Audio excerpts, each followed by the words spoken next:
எல்லாரும் சந்தோஷமா இருக்கீங்களா? ஆமென்.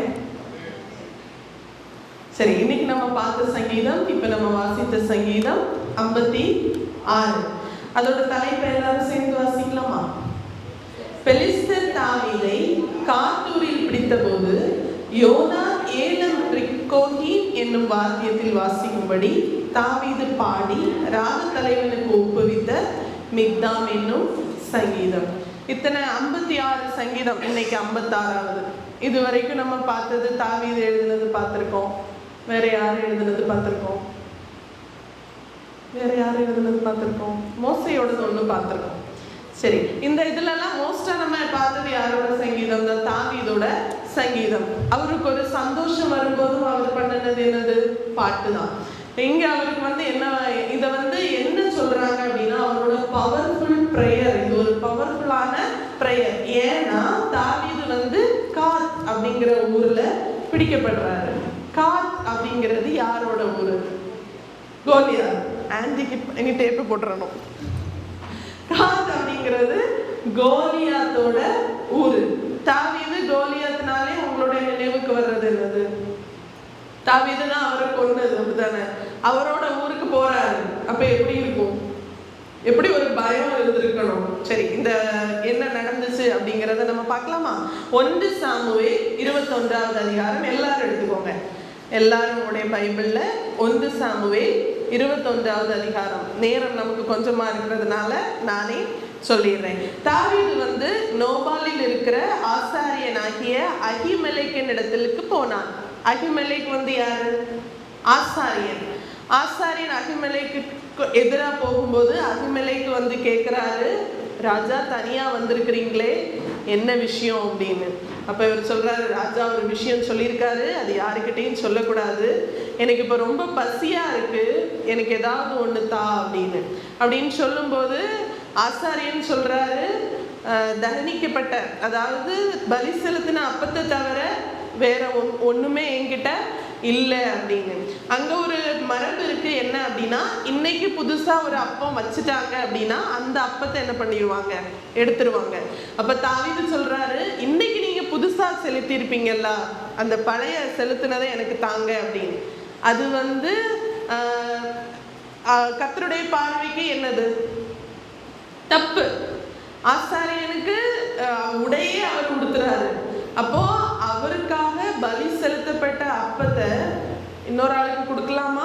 கொடுக்க கூடாது. அப்ப ஆசாரியன் சொல்றாரு, நான் இதை தரக்கூடாது அப்படின்னு சொல்லும்போது, இல்லை இது ஒன்றும் இல்லை, தப்பு அப்படின்னு, தப்பு இல்லை, நான் ரொம்ப பசியா இருக்கேன் அப்படின்னு சொல்லிட்டு ஆசாரியன் என்ன பண்ணிடுறாரு?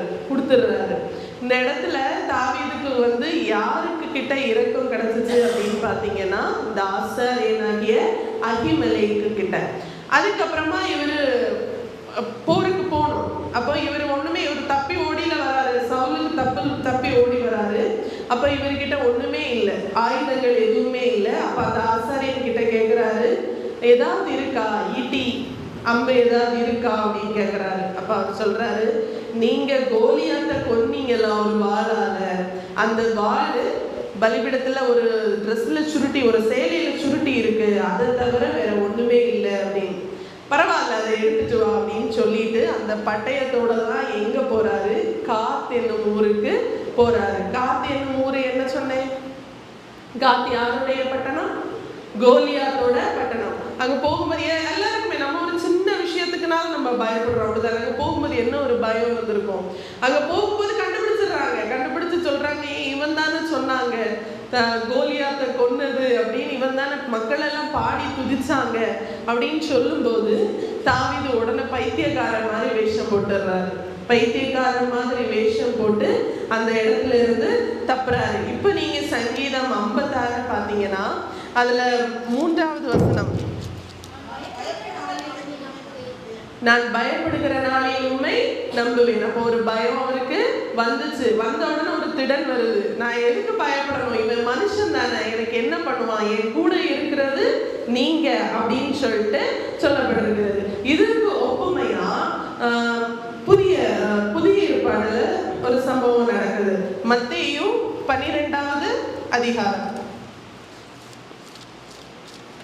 மத்தேயு 12வது அதிகாரம்.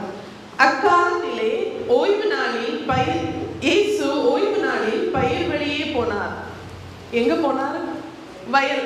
வயலா இருக்கும் அப்படின்னு நான் நினைக்கிறேன். வயல் வழியா நடந்து போய்கிட்டு இருக்காரு. கூட யார் போவாங்க? இயேசுப்பா போனாங்கன்னா கூட கண்டிப்பா சீஷர்கள் போயிருப்பாங்க. கூட போகும்போது இந்த சீஷர்கள் என்ன பண்றாங்க? அந்த பயிர்ல உள்ளதை பறிச்சு சாப்பிட்டுட்டே போறாங்க. போன உடனே போயிட்டு இருக்காங்க. அதை பரிசேயர் பார்த்து சொல்றாரு, ஓய்வு நாள்ல இப்படி செய்யலாமா அப்படின்னு சொல்லிட்டு கேட்கறாங்க. அப்ப ஏசப்பா இந்த விஷயத்த சொல்றாங்க. நீங்க படிக்கலையா? தாவீது ஒரு தடவை பசியாய் ஆசாரியன் அகிமெலை கிட்ட கேட்கும்போது அந்த அப்பத்தை எடுத்து, தண்டிக்கப்பட்ட அப்பத்தை எடுத்து கொடுத்த விஷயம் உங்களுக்கு தெரியாதா அப்படின்னு சொல்லிட்டு ஏசப்பா இந்த இடத்துல அதை குறிப்பிடுறாங்க. அப்போ ஏசப்பாவோட பார்வைக்கு அது தப்பா இருந்துச்சா இல்லையா? இல்ல, அவருடைய பார்வைக்கு அது தப்பா இல்ல. இதுல கீழே வாசிச்சீங்கன்னா அவர் ஒரு இடத்துல சொல்லியிருப்பாரு, 7வது வசனத்துல சொல்லியிருப்பாரு, பலியே அல்ல இரக்கத்தையே விரும்புறேன். அப்ப அவர் நம்ம பாரம்பரியமான விஷயங்களை என்ன பண்ணல, விரும்பல. அவர் என்ன விரும்புறாரு? இரக்கத்தை, அன்பை விரும்புறாரு. இந்த இடத்துல ஒரு ஒற்றுமை என்ன இருக்கு அப்படின்னு பாத்தீங்கன்னா, ஏசப்பா நிறைய அற்புதம் செஞ்சிருக்காங்க. நேத்து கூட ஒரு விஷயம் சொன்னேன். அந்த பெதஸ்தா குளத்துல ஒரு சப்பானிய சுகமாக்குவாங்க. அன்னைக்கும் என்ன நாளா இருந்துச்சு? ஓய்வு நாளா இருந்துச்சு. அதனாலதான் அவர் என்ன பண்ணாங்க? கொலை செய்யணும் அப்படின்னு தேடினாங்க. இந்த பழைய ஏற்பாட்டுல இந்த ஆசாரியன் கையின் இடத்துல அப்பம் வாங்கினார்ல தாவீது, அந்த ஆசாரியனை சவுல் என்ன பண்ணிடுவாரு அப்படின்னு பாத்தீங்கன்னா கொலை பண்ணிடுவாரு. அந்த அங்க கூட இருக்க எல்லாரையுமே கொலை பண்ணிடுவாரு அவர் பண்ணின இரக்கத்திற்காக. அதே மாதிரி ஏசப்பாவும் நம்ம மேல இரக்கம் செலுத்தினதுக்காக, அன்பு செலுத்தினதுக்காக நமக்காக அடிக்கப்பட்டிருக்காங்க. அப்படிதானே? அதனால நமக்காக அடிக்கப்பட்டிருக்காங்க. நம்ம மேல சிந்தனை இரக்கத்திற்காக அடிக்கப்பட்டிருக்காங்க. அதனால நீங்க பயப்படுற காரியம் ஒன்று உங்களை மேற்கொள்ளாது. இப்ப சங்கீதம் 56ல 8வது வசனம் படிங்க.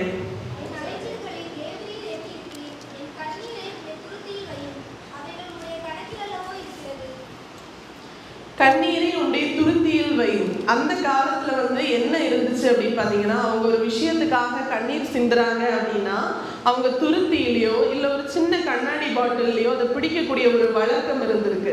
அதனாலதான் இதுல சொல்லப்பட்டிருக்கு என்னன்னா, என்னுடைய கண்ணீரை உடைய துருத்தியில் வையும். நம்ம சிந்துற ஒவ்வொரு கண்ணீர், நம்ம அதை படக்கூடிய பாடுகள் ஒவ்வொன்றுமே யார் அறிஞ்சிருக்காங்க?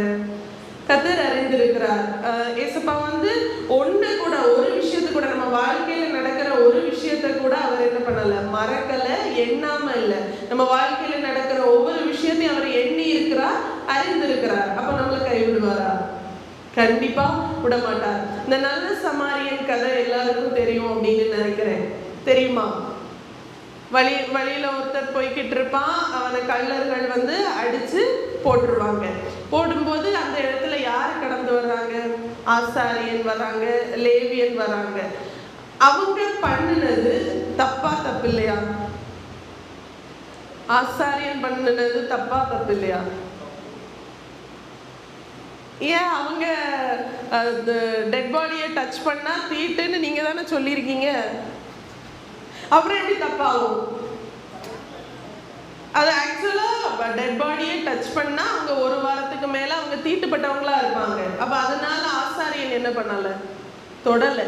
லேவியனும் என்ன பண்ணல, வேறு வழி. 2 பேருமே வேறு வழியா போயிட்டாங்க. சமாரியன் அதை எடுத்து ஒரு சத்திரத்துல கொண்டு போய் அவனை பராமரிச்சு காசும் கொடுத்து, இன்னும் காசு தாச்சுன்னா நீ செலவு பண்ணு, நான் திரும்ப வரும்போது உனக்கு சொல்றேன்னு அந்த சத்திரத்துல சொல்லிட்டு போனாரு.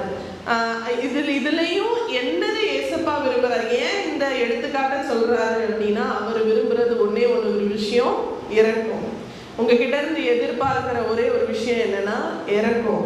கூட சகோதரர்களா இருந்தாலும் சரி, பக்கத்து வீடா இருந்தாலும் சரி, அவங்கள நம்ம பிளேம் பண்ணாம, எல்லாருமே பெர்ஃபெக்ட் கிடையாது. அப்படிதானே? பல விஷயத்துல ஒரு பொட்டு வச்சா, பூ வச்சா, ஒரு ரிலீஜியஸான இதுல நம்ம அவங்கள குற்றம் சாட்டுறோம். நம்ம யாரையும் குற்றம் சாட்டாம கர்த்தரும் கர்த்தருடைய இதுல நம்ம அவங்க மேல ஒரு இரக்கத்தை காட்டுவோம். கண்டிப்பா அவங்களுடைய காரியங்கள் யாவையும் வாய்க்க செய்வார்னு சொல்லி இந்த சங்கீதத்தை நான் முடித்துக் கொள்கிறேன்.